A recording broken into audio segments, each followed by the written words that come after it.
solat duha, solat duha ni semua orang tahulah. Bukan satu solat yang amat-amat digalakkan dalam syarak. Dia di kalangan sembahyang muakkadah digalakkan. Kerana hadis yang banyak dalam bab ni, hatta dalam fiqh memang ada sembahyang duha dalam mana-mana mazhab.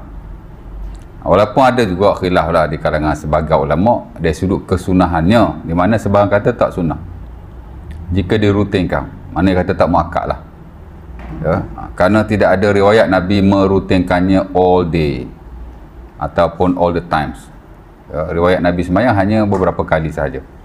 Dan disandarkan pendapat tu pada Ibnu Umar. Kalau kita cek dalam Sahih Bukhari pun memang ada di mana beliau tidak merutinkannya ya. Walaupun bagaimanapun majoriti kata sunat yang muakkadah dan digalakkan kita merutinkan setiap masa. Kalau tak hari-hari pun makna kita sentiasa buat lah. Kerana Nabi SAW berpesan kepada Abu Hurairah 3 perkara dan sunat Abi Daud. Salah satunya ialah sembahyang duha. Awsani khalili bisalasin bisyami salasati ayyam min kulli syahrin wa bi rak'atai ad-duha wa la anamu hatta usalli al-witra atau kama qala. Katanya Nabi pesan pada aku, wasiat pada aku 3 benda. Hadis itu juga riwayat Abi Darda, juga Sunan Abi Daud. Dia kata ma'ishtu la ada'uhunna ma'ishtu, aku tidak akan meninggalkannya selama aku hidup. Penekanan lah ya. Dan Nabi wasiatkan, mana benda tu penting lah, maka lah tu. Jadi salah satunya ialah duha lah. Berpuasa 3 hari setiap bulan, 2 rakaat duha, dan aku tidak sembahyang witir sebelum aku tidur. Mana nak tidur, witir dulu. Takut-takut tak bangun ya.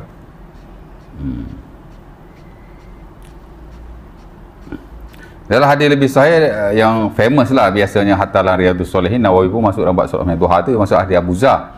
Ada 2 riwayat. Salah satunya Nabi kata yusbihu ala kulli sulama min ahadikum sadaqah, kullu tasbihah sadaqah, kullu takbirah sadaqah, kullu tahmidah sadaqah, amrun bil ma'ruf sadaqah, nahyu 'anil munkar sadaqah, wa yuzi kullu zalika rak'atan yarka'uhuma al-'abdu min ad-duha. Nabi kata setiap pagi tulang temulang kita atau sendi-sendi kita ni ada sedekah masing-masing. Tasbih tu sedekah, takbir tu sedekah, tahmid tu sedekah, amar makruf sedekah, nahi munkar sedekah. Dan kesemua itu dia memadai jika kita melakukan 2 rakaat pada waktu duha. Jadi 2 rakaat waktu duha dia mencakupi kebaikan yang ada pada tubuh badan kita lah daripada pagi. Seumpama yang disebut oleh Rasulullah SAW ya. Jadi atas banyak rasa memang dia layaklah untuk jadi sembahyang yang muakkad. Memang ulama pun masuk dalam slot sembahyang yang ditekankan ya.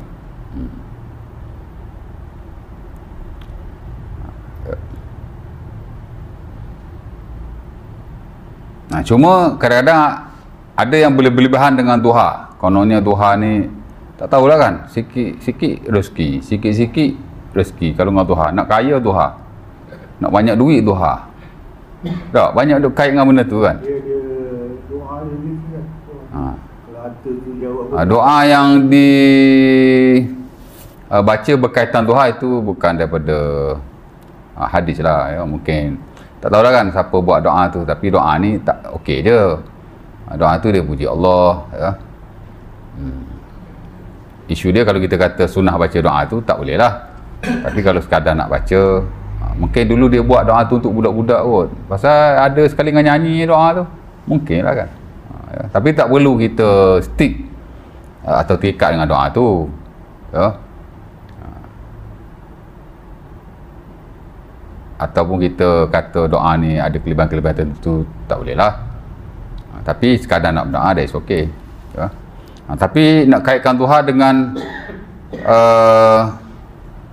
rezeki in spesifik, kita tak tahulah dalam bab fadilat duha ni. Sebab ulama pun bila dikarang bab duha pun tak ada sebut fadilat yang macam tu, tidak dikaitkan dengan rezeki secara khusus lah ya. Walaupun ibadah di pagi hari ni memang digalakkan. Nabi most of the time memang Nabi after subuh dia berzikir pada Allah sampai waktu duha dia sembahyang 2 rakaat. Seumpama dia akan dalam Sunatul Muzi daripada Abu Zar. Daripada hadis tu datang sunat Isyraq tu.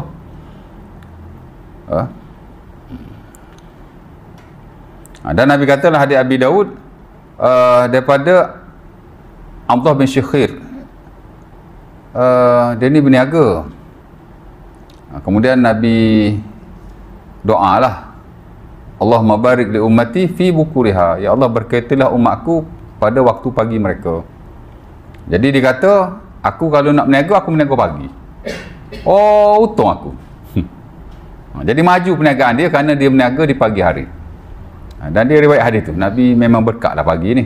Sebab tu tak dinafikanlah sebagai ulama kata pagi-pagi ni kalau tidur tak elok. Kan? Pasal waktu tu waktu untuk rezeki lah, kita cari rezeki dan seumpama. Tapi tak boleh dikaitkan dengan sembahyang duha lah in spesifik. Ya. Sebenarnya tak ada dalil lah setahu kita, Allah Taala alam. Duha ni untuk lancar rezeki. Itu biasa yang kita dengar lah ya. Kalau orang kata begitu, minta dalil dia. Ya.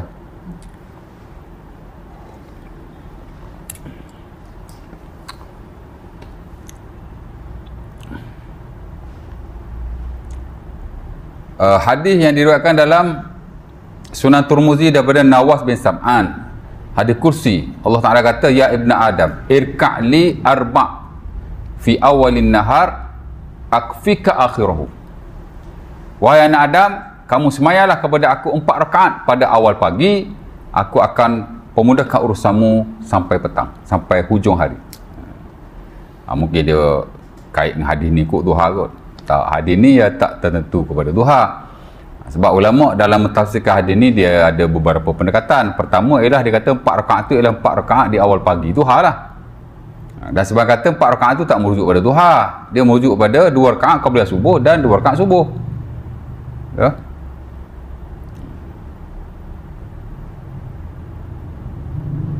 Sebab kalau rujuk kepada awalin nahar, qabliyah subuh dan subuh, itu yang paling menepati yang kita nampak lah. Kerana duha tak digalakkan awal pagi, duha ni dia tengah hari digalakkan, waktu panas ya. Salatul awabin hina tarmudul fisal, hadis Muslim pada Zaid bin Arqam. Nabi pergi Kuba, orang sembahyang duha awal. Nabi pun suruh dia lewatkan sikit sembahyang. Kerana Nabi kata sembahyang orang-orang yang awal ialah ketika panasnya matahari. Sebab itu ulama kata waktu duha yang paling bagus adalah rubu'un nahar, 1/4 siang, pukul 10, pukul 11. Itu yang the best. Waktu matahari tengah terik kan. Ya. Itu yang standard mazhab Syafi'i, rubu'un nahar. Tapi kalau sembahyang pagi pun okey, pasal hadis Abu Zar tu Nabi sembahyang pagi. Cuma tak dinyatakanlah duha. Nabi after subuh Nabi zikir, kemudian bila boleh masuk waktu sembahyang Nabi sampai 2 rakaat. Ya. Ada ulama kata duha tu, ada ulama kata Isyraq tu. Dan duha ni pun waktu dia panjang ya. Dia very open lah kan. Sekurang-kurang 2 rakaat, maksimum 8 menurut pendapat sebahagian ulama lah. Dan sebahagian lain kata 12. Pasal hadis Abu Darda 12, hadis Ummu Hani 8. Ya. Dan ada segelintir ulama kata tak ada bilangan tertentu. Kerana Aisyah kata dalam Sahih Muslim, kana Nabi yusalli ad-duha wa yazidu masya-Allah. Kerana Aisyah kata kana Nabi yusalli ad-duha rak'atain wa yazidu masya-Allah. Nabi sembahyang duha 2 rakaat, kemudian Nabi tambah masya-Allah. Berapa banyak Nabi tambah? Tak tahu. So dia kata no rakaat. Ya. Ada yang kata begitu. Tapi kalau boleh sembahyang 8 kira banyak dah tu. Main 2 pun kita. Biasa kita buat 2 je. Ya. Ya tak? Paling banyak pun 4. Saya lah, orang lain saya tak tahu. Ya. Kalau buat 8 ke okey. 12 pun okey. Ya. Baik, habis ya.